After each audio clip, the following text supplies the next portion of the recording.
Good afternoon, everybody. I'm Caleb Giddings from Gun Nuts Media, and you're listening to Firearms Industry News. On today's podcast, I'm interviewing my friend Erik Stern, who is a product manager at Beretta. I'll have you give them all your full title here in a minute, Erik. He's also Beretta's pet ginger Viking. So if you're watching the video of this and not listening to us on podcast format on iTunes or Spotify or Google Play or Alexa, and I think that's all the podcast formats out there. If you're watching us, as of yet, if you're watching us, you can actually see Erik's glorious ginger beard. So, Erik, what is your official title with Beretta USA? Caleb, my official title is product manager, tactical and pro shop. To break that down, since that's somewhat nebulous, essentially, if it's a semi-automatic firearm within a Beretta product portfolio, I manage that. Pro shop refers to anything that goes on or in the gun, although I have direct input on other categories such as holsters and competition rigs, for instance. I don't know if you've noticed, we actually are just launching on our website in the last couple of weeks a bunch of new competition gear for shotgun and IPSC and USPSA and IDPA. It's all kind of cool. That is very cool. And I have to say, for the people listening out there, the Beretta USA web store actually has a lot of really good accessories for whatever Beretta pistol you have. Like if you have an APX or a 92, 90 series, any of those, you're going to be able to actually find some good stuff on there. For example, I bought a bunch of adjustable rear sights for 90 series guns, and they also have the MGW universal sight pusher, which is super, right here. Super useful. I have one under my desk because I used it to put all my new sights on. But anyway, the reason I've got Erik on today, the reason I have you on today is we want to talk about Berettas. You guys have dropped some very interesting new products, and you guys are you're really working to, for lack of a better word, give consumers what they've been asking for a long time. And we'll start with the 92X guns, which educate me on this. So you have the 92X Turbo Performance, or whatever it's called, which is made out of meteorite iron forged by a demon and given to JJ Rakaza. And then you have the rest of the 92X line. So explain kind of what's going on with that. So I actually have samples here. I don't want to jeopardize your YouTube, but if you want, I can show them. Yeah, bring them out. Okay, so people like goodies. I know show and tell is one of my favorite things to do. So we're going to show safe and clear here. We've got. Unfortunately, since we're all working from home during the pandemic, I do not have my chamber flags. They're all sitting on my desk. Somehow, I think we'll survive. So for your viewers, I'm just going to hold it right up to the camera. All your safety Nazis can see we got empty. Super everything. Safe. Yep. So this is the 92X Performance. This is an all-steel, hammer-fired TDA gun designed for competition, primarily for IPSC is the main focus with this pistol. Adjust that. There we go. So, and for people who don't know, TDA means traditional double action. Yes. Sorry, I get into that's totally fine. We have, I try to eliminate as much cabbage head as we can on this. And if people don't understand that, another word for TDA, traditional double action, would be DASA, or double action single action. So that should clear all of that up. So I'm going to stick with TDA for now because that's what I always use. Right. But this is a gun designed primarily for IPSC. It also works very well for USPSA. It is on the production approved list. But it's very heavy. It's all steel. It has a Vertec frame, so I'll get into that a little later. But it's good for smaller hands, generally speaking. The backstrap emulates a straight backstrap 1911, and the frame width. Which, how can I do this without muzzling myself? Yeah, that's good. Yeah, frame width is much let's say more svelte than a traditional M9, which you're quite familiar with. I certainly am. So. The other big change, besides it being all steel and the frame profile, is that this model features a frame-mounted safety. Now, this is a cocked and locked design, not a decocker, but it allows for the firearm to be holstered, hammer back and safety engaged. So the thumb safety that you guys have, it doesn't activate the decocker. So to decock, you've got to do the pinch and release. Oh yeah, well, I always put my finger in front of the firing pin because I'm best way to do it. I'm extra worried about NDs, but that kind of jumping around to get that hammer down. Now, were there any changes so from a 90 series that everybody's familiar with to the 92X performance? I understand there were some changes to the trigger geometry as well, like the way everything kind of comes together on the inside. Can you talk about that in a way that non-engineers will understand? Sure. I can actually demonstrate too. I'm going to hold it up to the camera, so it's going to be a little funky, but I can demonstrate that. So the performance, like I said, this is our Halo model. It features a very high-end trigger fire control system designed for faster splits and more accurate shooting. All that boils down to you got an approximate 3.5-pound single action and anywhere between 6.5 and 7 pounds on double out of the box with a brand new gun that is also reliable with pretty much every commercial ammunition load you could think of, and most military ones. Of course, you always have those outliers like the Israeli subgun ammo and whatnot, but that's a whole nother world. Can you even still get that? Like, I haven't seen Israeli burp gun ammo on the surplus market in ages, but now you mention it, I don't think so. And also I would like to put this out there as a tangent before we go back to talking about the trigger. People, 9mm is really cheap. It's still cheap, all right, even in the midst of the pandemic. Why are you buying weird off-brand ammo when you can go buy Federal American Eagle for like $13 a box? Yeah, I just got a case of Syntec. I'm super stoked about that. I really love that stuff. Oh, dude, I have boxes of 150 grain Syntec all over the place, and I love. That's what I got. It's the best. It shoots. So I was shooting an M9, surprisingly, with it, and I swear it's like shooting a 22. The gun just goes. So imagine that in this puppy. Yeah, got to get me one of those. So anyway, talk about 47 the trigger. ounces, Caleb. Oh my God! All right, so the trigger. Tell me about this trigger. So I'm going to demonstrate. I'm going to grab a standard 92X, which I'll get into the differences a little later. Okay. But I'm going to demonstrate the biggest thing outside of the trigger weight. Well, actually, it's visual. You can see that trigger shoe is very different from your M9. Yeah, so for what people, if you're just listening to this, the trigger shoe on the 92X Performance is very straight. It doesn't have the aggressive curve to it that your traditional 90 series triggers have. Even more so, and I'm going to pop the slide off to avoid causing some fainting goats out there to faint. But if you can see in that webcam, it's actually serrated as well. It is. Yep, that's cool. So it's kind of a. I would say it just brings a lot of really cool features to the table and just one Halo gun of the 92X family. This is really the top dog. But let me show the trigger. So we are safe and clear again, just to verify. So we're going to dry fire in single action. Is that visible? I can't actually see. Yes, it is. That. Okay. So dry fire, hammer down, pinning the trigger, ran the slide. Watch that reset. I'm going to move my finger. That is very little reset. It is, yeah. Again, if you're not a millimeter, if you're listening to this, the reset movement on this is under a millimeter, which is really not a lot. And even more than that, that's unadjusted, right? So I dialed it all the way out so it'd be visible on camera. There is a, oh darn, is this even showing up? There we go. There are two set screw holes drilled into the frame. Only one is populated on the standard production model. The later models, the second screw will be populated. But what this allows for you to do is dial in the over travel and the pre travel. So it reduces it even further, is what I'm saying. That is something else.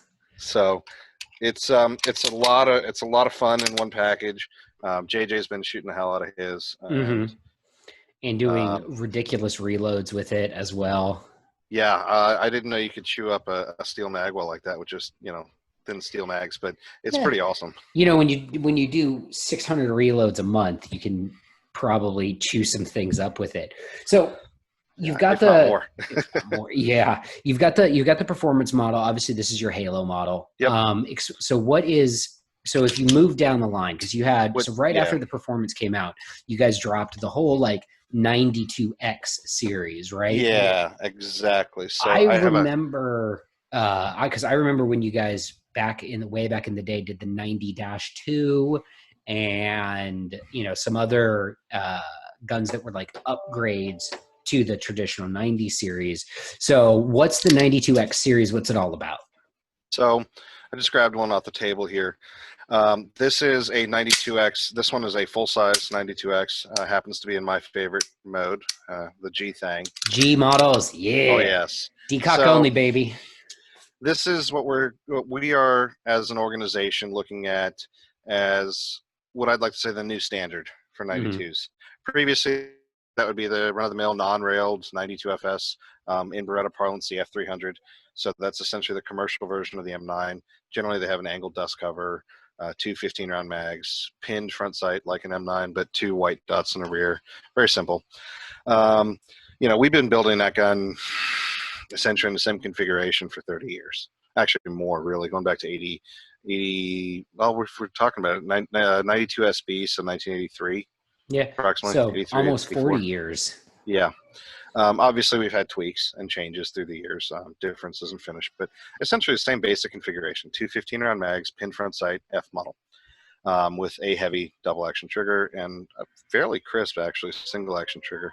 You know, I've never, with that in mind, one of the things that I've always said to people teaching classes for the military where, you know, up until recently our gun was the M9, and I would get, you know, cops who were in the reserves, and they would come in and like, oh, well, my Glock trigger is blah, blah, blah. And I'm like, listen, with an M9, you've got one kind of difficult trigger pull and then 14 really good trigger pulls, all right? With a Glock, you've got 17 shitty trigger pulls. Oof. So, Oof. And I mean, and I would say that to people and they would be like, okay. What? Yeah. No, I think, and even then, you know, for those of us who shoot a lot of TDA, a standard M9 or 92FS trigger pull is, it's not bad. No, it's like 12, 13 pounds. It's depending on how broken the gun is. It's totally fine. Yeah. But people, anyway, we could have a whole different podcast about DASA, and I could get Ernest in here and we could call everybody that can't shoot DASA terrible at shooting. But well, I'm not going to say that. I think it's you know, it's anything else. It's a training thing, right? Mm-hmm. It's all about how much work you're willing to put into it. If you put into work, and it's not even all that much work. See, that's the misconception. If you put into work, and it very little amount, relatively speaking, you're going to be really good. I have never shot a gun as well as I have shot a properly set up M9 90 series, whatever, which back to the 92X. Yes, so sorry. No, you're fine. Rabbit holes, man. We do tangents are kind of our thing around here. So we took all that, you know, and said, hey, you know, we've been building a 90 series forever. We've built all these different configurations that everybody loves. Vertex, Elites, Brigadiers, go on beyond there, the old Border Marshals, GSDs, you know, if we want to talk about Mr. Super Dave. It's the Wilson Combat versions, the Langdon Tacticals.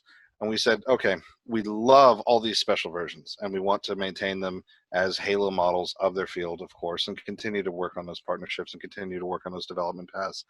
But why not bring the new norm of the 92 to just kind of a new baseline, right? Mm-hmm. So dovetailed front sights to get us into 1995.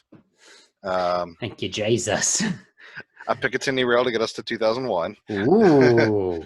A decocking mechanism that's convertible back and forth to get us into 2011.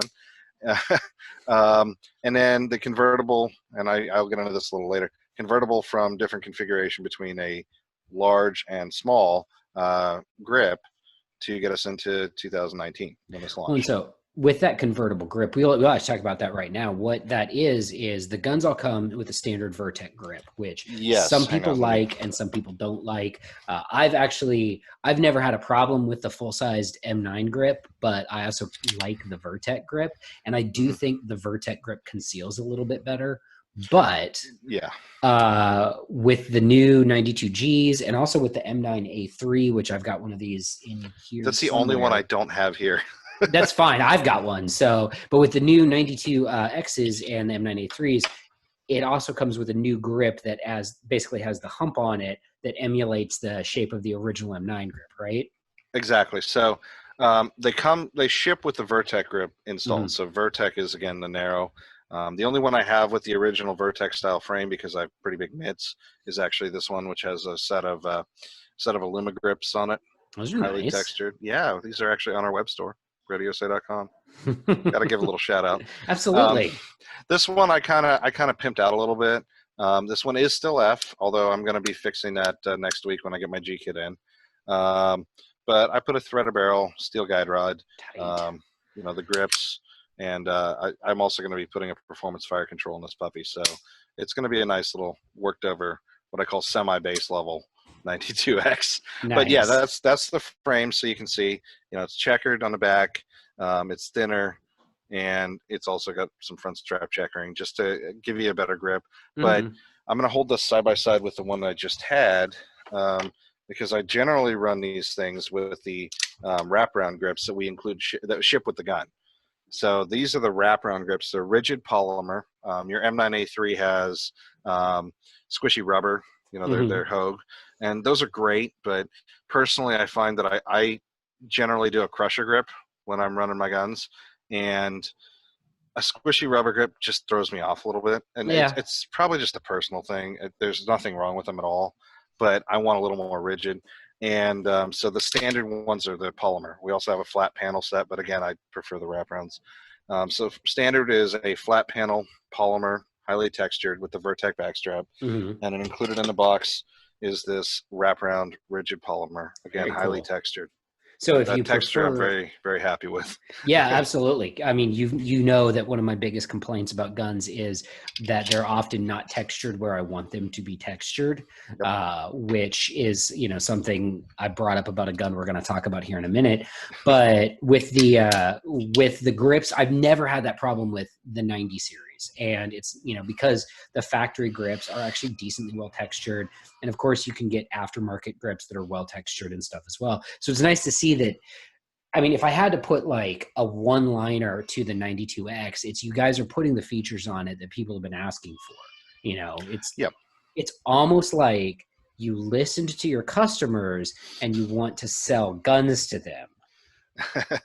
That's as much as a lot of folks would say that's not the goal. I'd say that it probably is the goal if you want to keep evolving and keep the lights on.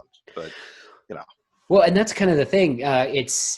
You see a lot of times gun companies, at least in the past, I will say this trend appears to be changing, but it used to be a thing where consumers would be like, hey, we want this thing on our guns. And gun companies would be like, no. And then the consumers would be like, okay, well, I'll go to the secondary market and they'll put this thing on my gun. And what we've kind of been seeing in the last, I would say 5 to 10 years is more brands are realizing that what people like, when 400 people say, hey, please give us dovetailed front sights, or hey, please give us, rails or whatever, that actually means there's a much larger population of people out there who want it. Yeah. I mean, you got to figure you're going to hear from, maybe for every one voice you hear, there's 100 that are looking for it at a minimum. It's that old, what is that? If somebody's mad, they'll tell 10 people. If somebody's happy, they'll tell one. Yeah. So now with the 92X series, are you guys going to be discontinuing the classic, the 92FS, or is it's hanging out for, GWAT veterans who want to buy a nostalgia gun? Well, GWAT veterans probably want the M9. True. And there are subtle differences, guys. There are, notably amongst the sights, the backstrap, and the dust cover specifically. And we can get into that if there's interest at a later date, because I don't have an M9 with me. I got one around here somewhere, but I think it's in my safe. But anyway, and it's not wearing a standard slide, as I recall. No, it sure isn't. None of my all of my M9, so my 92FS and my M9 both have M9A3 slides, which are the Vertec slides. Same ones we were talking about just now. Yep. And they've got adjustable rear sights on them. They've got all sorts of goodies from Langdon on the inside of them. They're really wonderful guns, and they're really great to shoot. But I also have some other Berettas that are not TDA, which brings us to the next gun that we're going to talk about, which is the APX. And the APX is interesting to me because, it's now the APX, correct me if I say anything dumb here, but the APX was originally going to be Beretta's submission to the modular handgun system program. Correct. Right? Correct. Yes.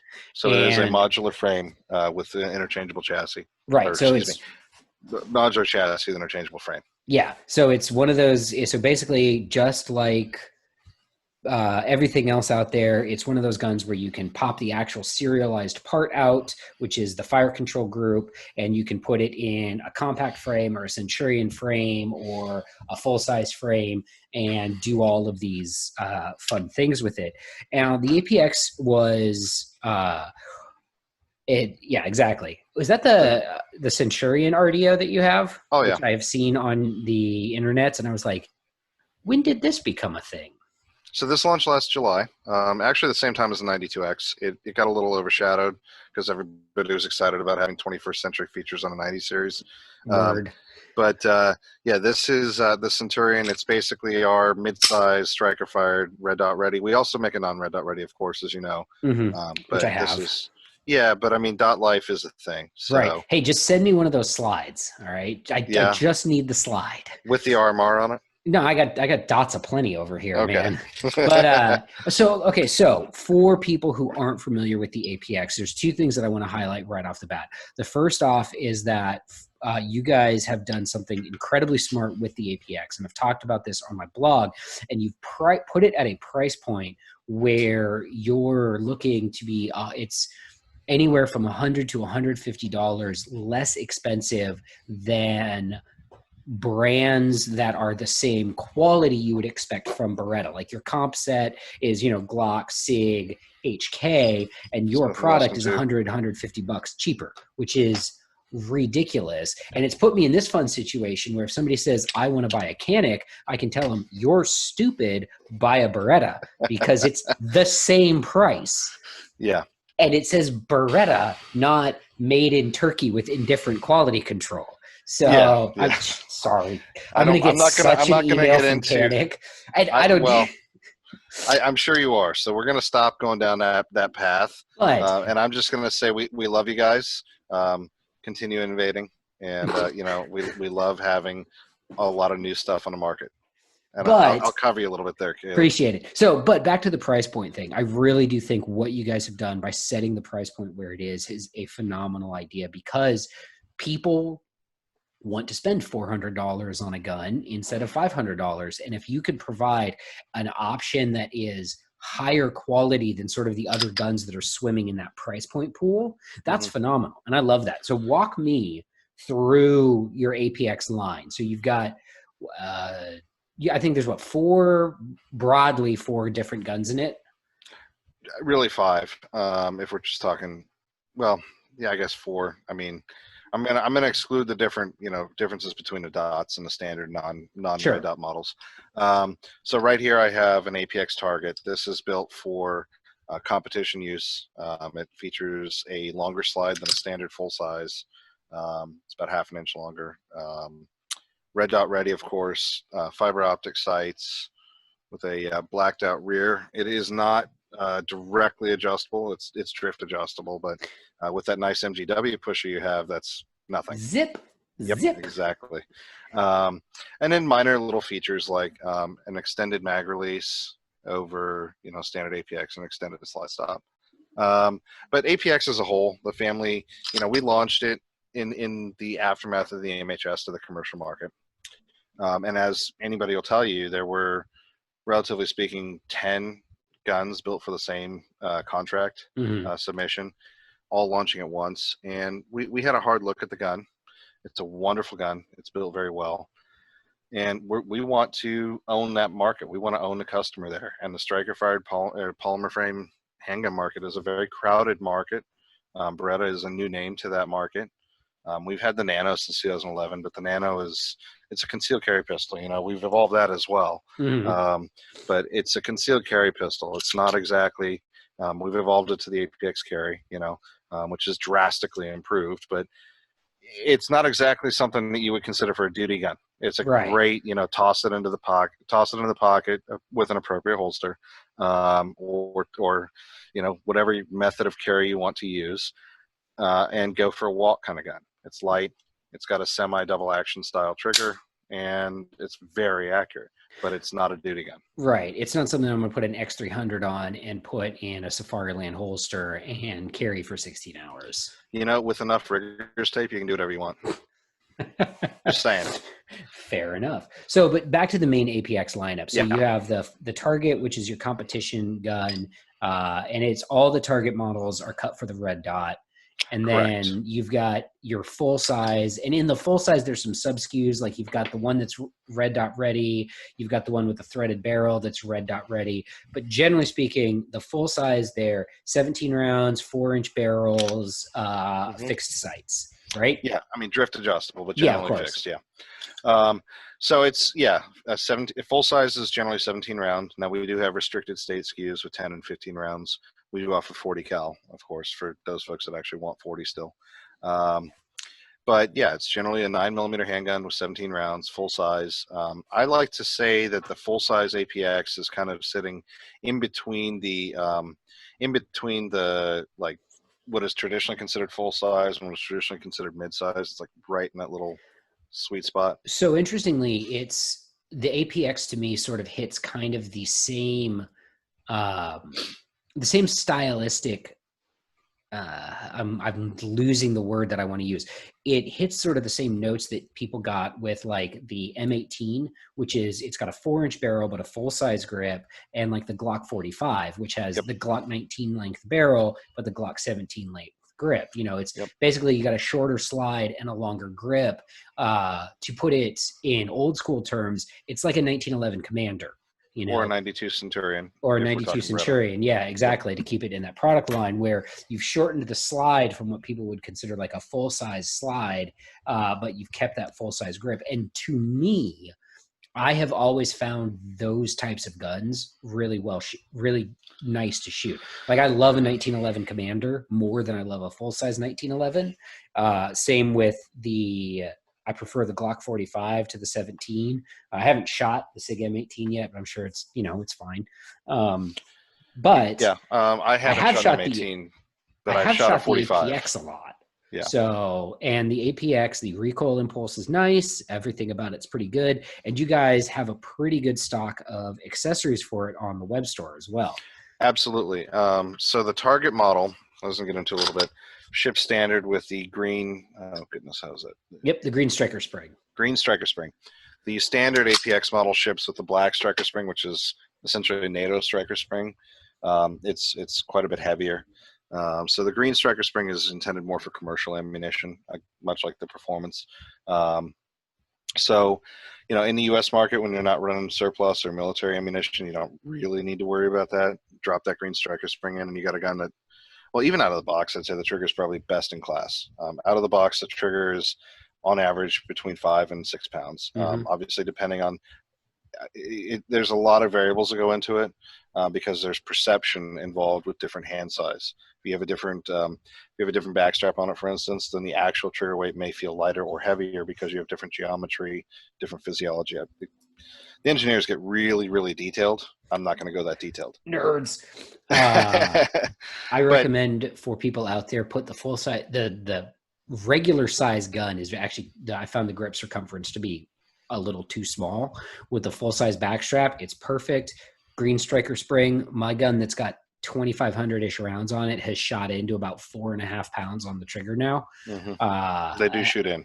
They do. They really do shoot in. So, and I think it'll probably stay at that 4.5 pound mark. You might get a little bit more, but you probably won't get much. It's going to be right around there. I'll probably start breaking guns before I get a better trigger. You're going to have to work really hard on an APX. Yeah, so I wanted to ask you about that actually, and I don't know how much of this you can tell me publicly, but like, how did the APX do on the MHS trials?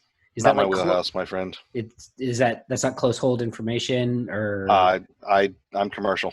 Oh, that's right. All right. Well, yeah. Tell your mill guy to send me an email so I can find out. Yeah. Unfortunately on that, I'm not directly involved because I'm commercial. We do separate our commercial and our military divisions out. I think most companies in the industry do.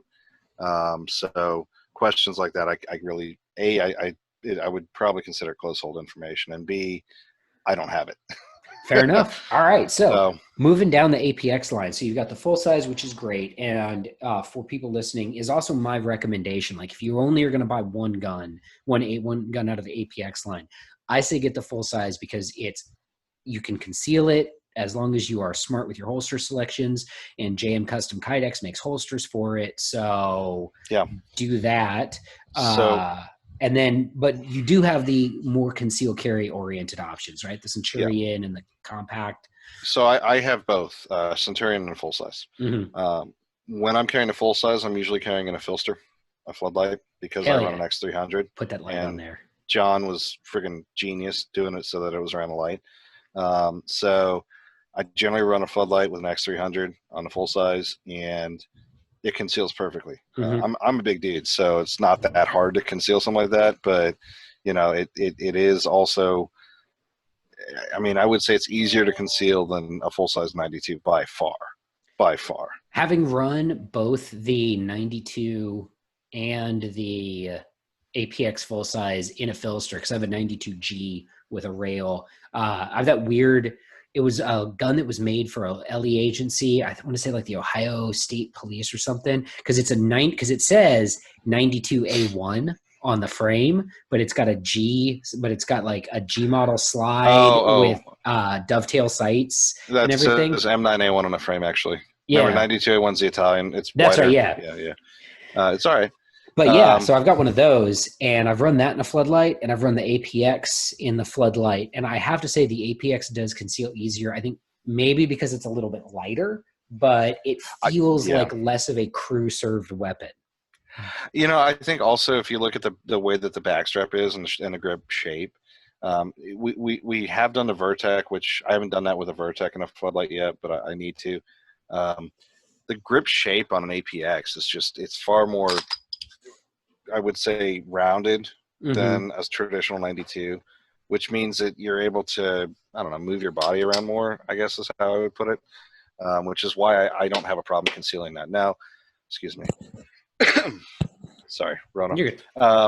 Anyways, the ones that I tend to carry when I'm talking about like mid-size is I'll run either one of our factory inside the waistband holsters, or I'll run the JM Custom Kydex, and I'm rocking the Centurion Red Dot standard, just because like I don't have a standard full size handy, but I'm just going to compare the flip it around so it compares properly. If you just look at that footprint, it's so small. Yeah. I mean, it's ridiculous how much smaller it is than the full size. Now, I do have strong opinions. Shockingly enough, I have strong opinions about a lot of things. But I do think of the guns in the lineup, like the Centurion makes sense, the full size makes sense. The compact to me doesn't make a lot of sense, and it doesn't make sense because it has the same barrel length as the Centurion, but it gives away 2 rounds of capacity, and it doesn't actually shrink the grip a lot. You know what I mean? It's just over half an inch. Right. So like to me, that extra half an inch, it doesn't affect concealability, and I get 2 more rounds, and I get a gun that, at least for me, was easy enough to shoot to finish 9th place at nationals in compact carry pistol division. So if you guys think that I'm biased about the APX, it's because I've done some pretty good shooting with them. So the compact was conceived as more of a deeper concealment without sacrificing too much in the way of capacity. Obviously, it's situationally dependent. Generally, for real deep concealment, I'll go for one of these puppies or 21A or J-frame. Sorry, well, had to get that in there. Everybody loves the wheelie boys. They do. But I like this. So on that topic, I consider this and the predecessor, the Nano, and so that's the APX carrier. This is the APX carry. Yes. Yes, they are related. The chassis are the same, but the internals are very different. The trigger on this is a good 4 pounds lighter than a standard Nano. That Nano that trigger was not my favorite trigger, to put it diplomatically. Yeah.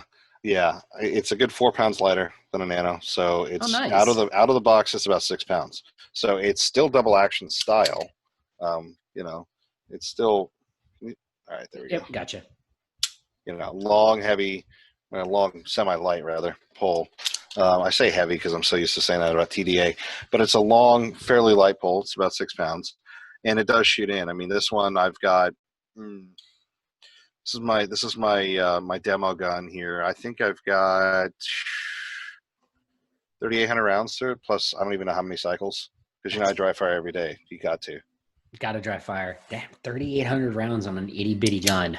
Yep, yep. And it, I mean, that nitriding keeps it looking fresh. I clean it, but yeah, it's got some rounds on it. Decent. And well, I mean, I'm generalizing here because when I go to a demo, I load up a bunch of mags and I let sales reps or customers try it. Of course.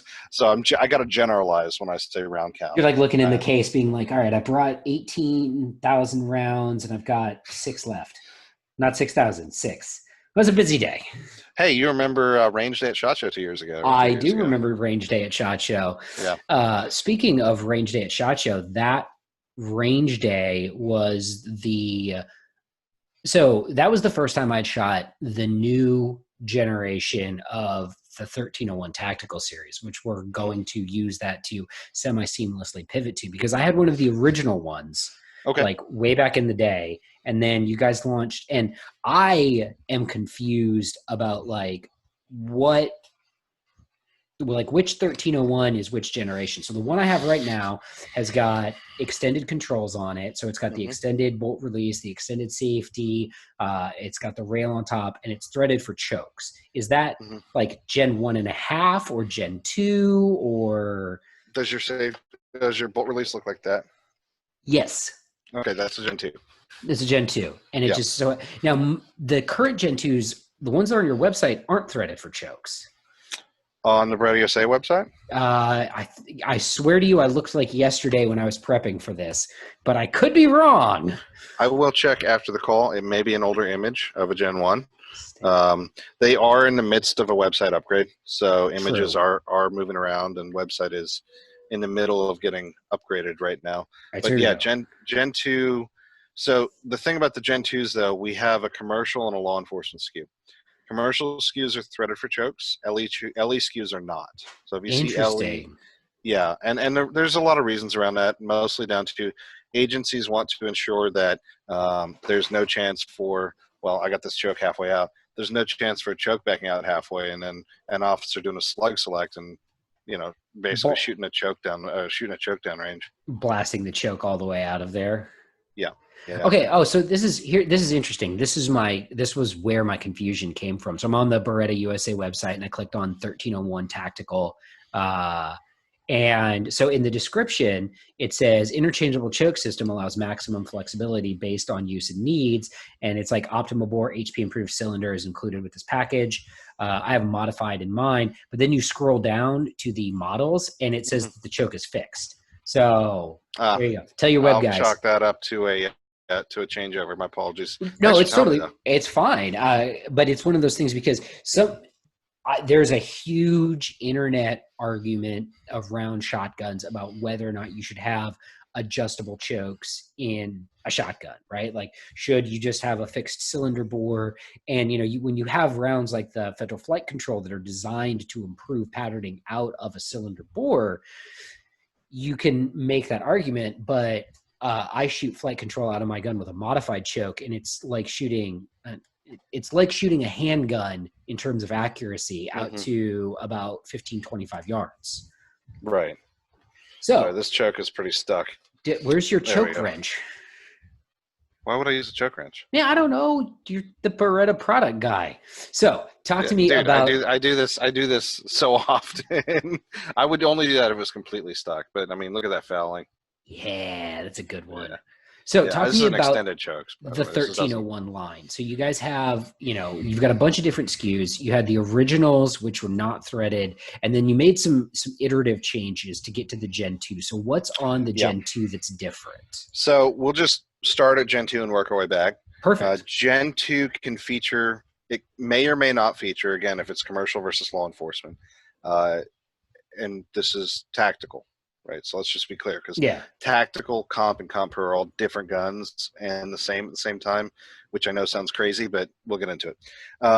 So the TAC Gen 2 commercial will all feature threaded for choke. So the barrels will all be threaded for the optimum bore high performance choke pattern, and they are all backboard with the Optima system. So that is a 6-inch extended forcing cone for reduced recoil, better patterning, and the ability to accept an Optima HP choke. Personally, I am running this 3/4 inch extended. This is my cylinder choke. I had to double check because I couldn't remember if it was IC or cylinder. Because I like the ability to do slug selects when I'm out taking shotgun courses, or just out running drills. And You could do a slug select with a modified choke. That's the smallest one. Like, I mean, I wouldn't. Can you? I mean, you can do anything once, Caleb. Or several times. Maybe I'm going to yeet my choke down range and have a cylinder bore gun. So, I mean, we'll get into that one because that's all about shotguns. That's a whole other thing. But I like to be able to make sure that I'm going to have the highest level of reliability and make sure I'm not going to do any damage to the gun no matter what kind of slug I run. So I'm running either an IC or C, improved cylinder or cylinder choke, in order to allow for ease of slug select. And by the way, just if you guys have a 1301 or any shotgun, don't just reinsert it the way I did and expect to be good. You're going to want to clean your choke threads, and lubricate. I'm just putting it in so I don't lose the choke while we're talking. So I like having chokes on all shotguns. Doesn't matter what it is. Tactical.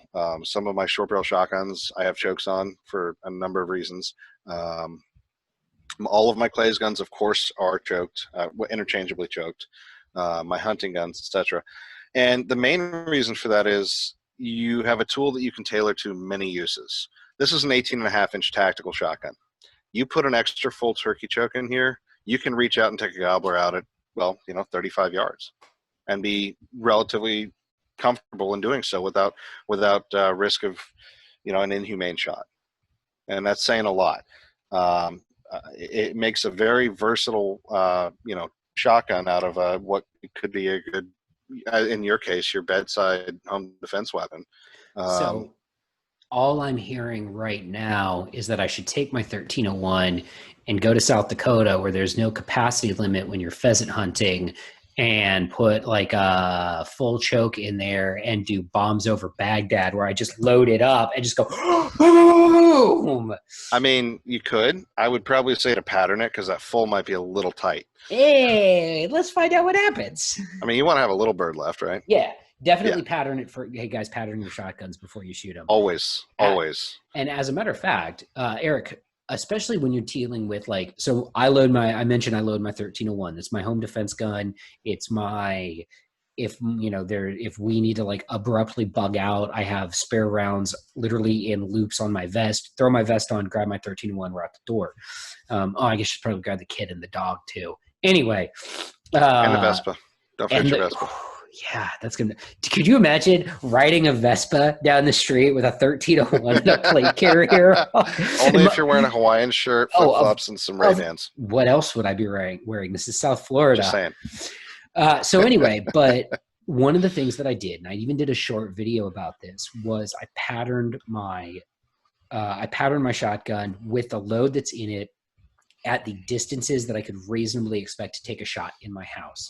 So absolutely. I know exactly. And I know if I roll out of my bedroom and if I have to shoot someone at the front door of my house, you're looking at a 10-yard shot, give or take, right? So I know exactly how it patterns. Yeah. I know exactly how it patterns at 10 yards. I know how it patterns at 5 yards. And people have this really incorrect idea about shotguns that you can just sort of point them and blam, when that's not true at all. My shotgun, if I just point and blam at 5 yards, it shoots a pattern the size of a quarter. I'm going to miss unless I aim. So people pattern your shotguns, and especially pattern your 1301s because they shoot really tight patterns. Because of that backboring I mentioned. Because of that backboring. Science. Yeah, exactly. So, pattern your guns always. There's no legitimate reason not to. Patterning is so easy to do. Some ranges, of course, have restrictions on the type of shot you can use. Indoor ranges are particular about that. They want you to shoot slugs generally. But, I mean, if you have access to any sort of area where you can put up a patterning board and target with the loads that you intend to use to defend yourself, your family, your property, always run and pattern it so you know where you're going. Because accountability, remember, a double-aught shell is either going to have 8 or 9, 8 if we're talking some of the federal loads, 9 generally, essentially 9mm pellets moving at anywhere from 13 to 1600 feet per second. If you don't know where that load is going, that's like shooting your handgun 9 times randomly in the general direction. You need to know where every pellet is, and you are accountable for every pellet. I actually read a quote today that was very accurate. It said that every shot you fire hits something. Yep. So you should probably know what that's going to be. You're accountable, so you need to know what it does. That's how I put it, and that's something that instructors in the shotgun realm are going to say. Tom Givens, Matt Hott, Rob Hott, Ashton Ray, Tim Chandler, they're all going to say that, and I'm going to echo it. Always know where your shot is going. So back to the lineup itself. So you've made some changes. No, you're good. You're good. I know you're busy, so I don't want to keep you longer than we need to. You guys made some changes to the product for the Gen 2. It's upgraded.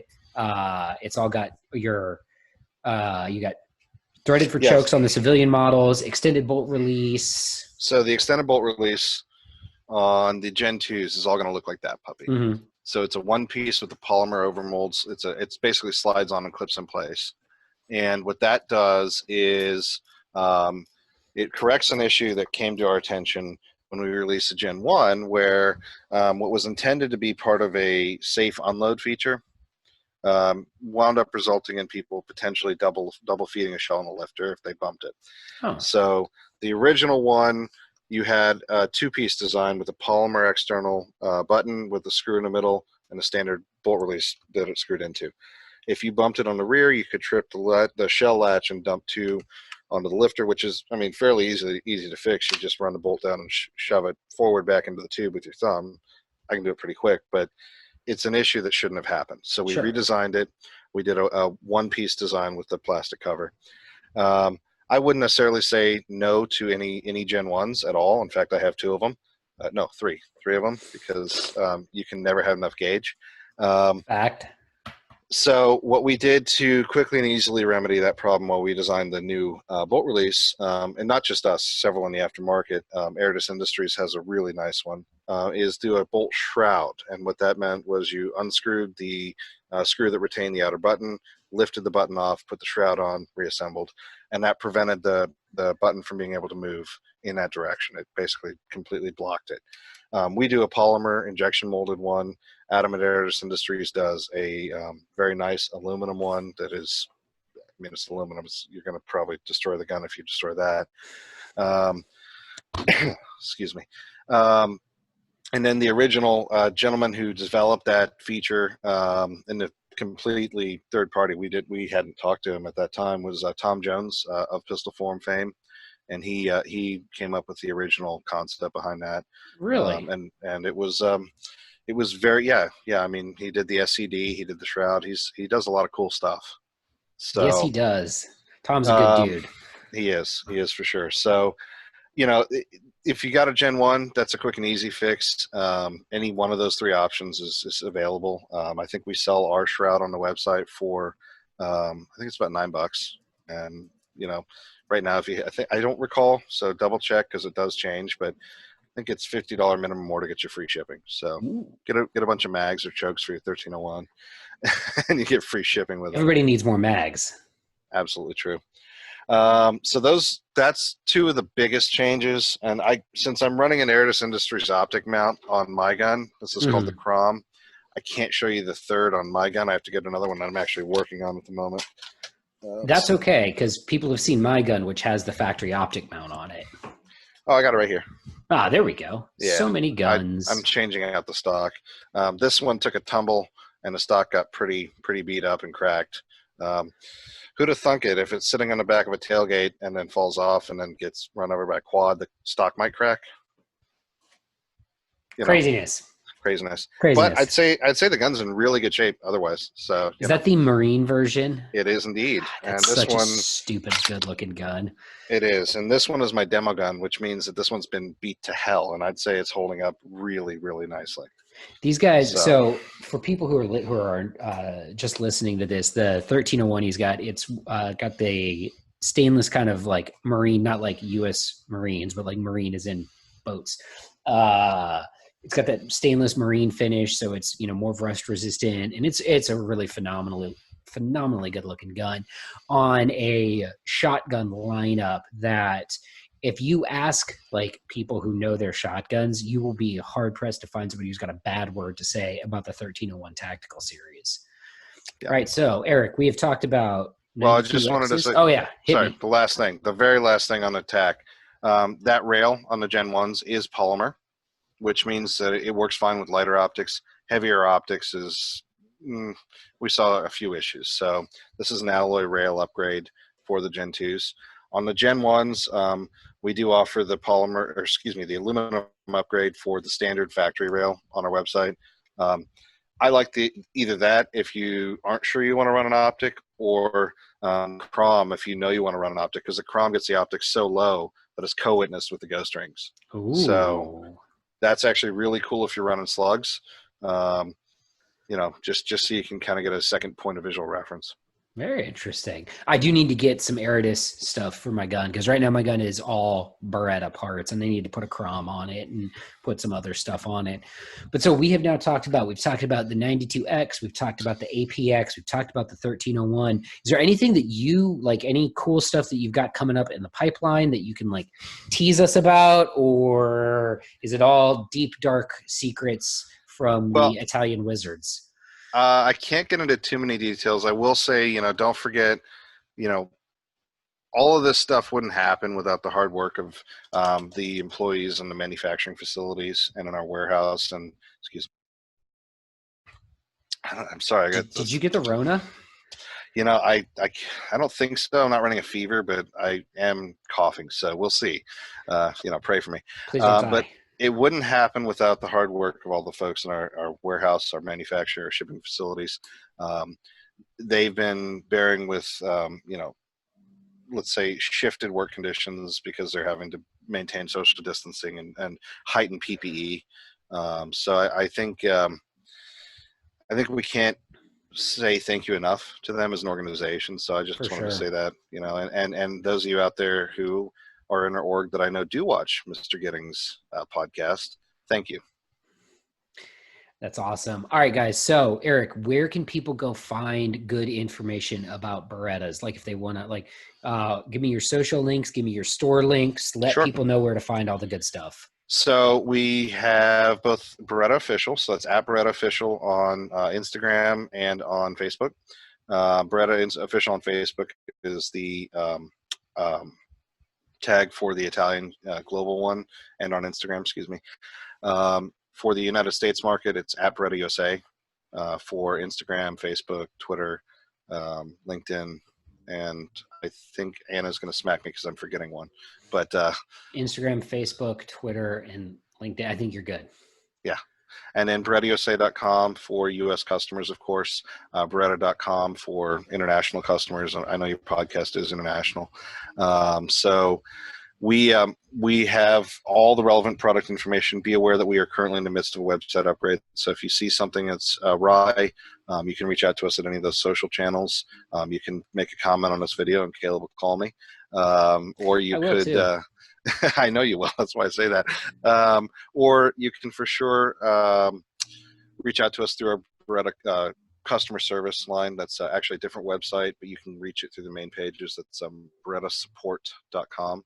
And that has a very, very useful FAQ for all the products, historical and otherwise, and an email link, so you can send an email to our service folks. So those are the main portals. One other thing I wanted to note, if I may.